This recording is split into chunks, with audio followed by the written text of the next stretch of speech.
In this video, we're going to look at a problem where we're given the x-intercepts and y-intercepts of a polynomial. We want to find an equation and then sketch a graph. To do this, we're going to be using factored forms of a polynomial. And remember, a factored form kind of looks like a whole bunch of things times each other. Usually something like a times x minus r1 times x minus r2, x minus rn, where those r's, those are our roots, or zeros, or x-intercepts. All of those are the same thing. They all mean where it crosses the x-axis.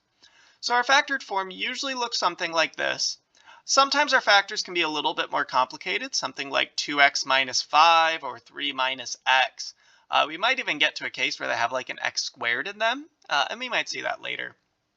But for right now, we're going to focus on just this kind of general form here. So how's that going to help us? Well, we're told that this polynomial has x-intercepts, or zeros, or roots, at -1, 2, 3, and 6.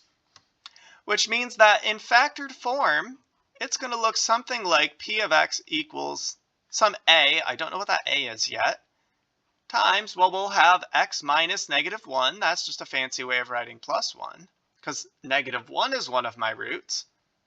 Then I'll have x minus 2 because 2 is one of my roots. And then I'll have x minus 3 because 3 is one of my roots. And last but not least, x minus 6 because 6 is one of my roots. And if you recall, one of the nice things about factored form is its roots. You can find its roots by setting each factor equal to 0. And if you do that here, x plus 1, that's going to equal 0 when x is -1. X minus 2, that's going to equal 0 when x equals 2. X minus 3, that's going to equal 0 when x equals 3. And x minus 6, that's going to equal 0 when x equals 6. So we've gone ahead and at least figured out what these factors are. And all we need to do now is find a.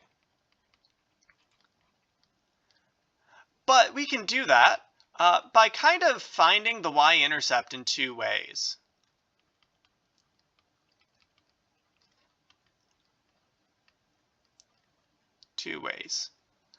One way we can find it is by solving, or basically setting x equal to 0. To find the y-intercepts, I set x equal to 0. To find the x-intercepts, I set y, or my function, equal to 0. So let's set x equal to 0 and see what we get. We'll get a times 0 plus 1 times 0 minus 2 times 0 minus 3 times 0 minus 6. What does that end up being? That ends up being a times 1 times -2 times -3 times -6. And that ends up being -36a. We have three negative signs, that makes it negative. 2 times 3 times 6 is 36. So that's one way of finding my y-intercept. Another way we could find the y-intercept is, well, they actually just told us what it is. We were told that the y-intercept is -12. So what does that tell us? That tells us that -36a, my y-intercept, needs to be -12. Divide both sides by -36, and we get that a equals 1/3. Well, how does that help us? Well, that's actually the only missing piece we had over here.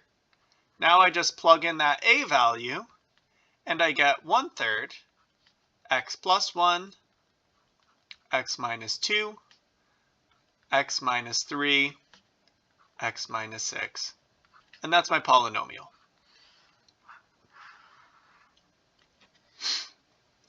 All right, so we found the polynomial. Now we want to sketch a graph. And sketching a graph won't actually be all too bad. And I'm actually not even going to need to use any of this new information. I could just answer this based off the information I already had. I was told that the y-intercept was -12.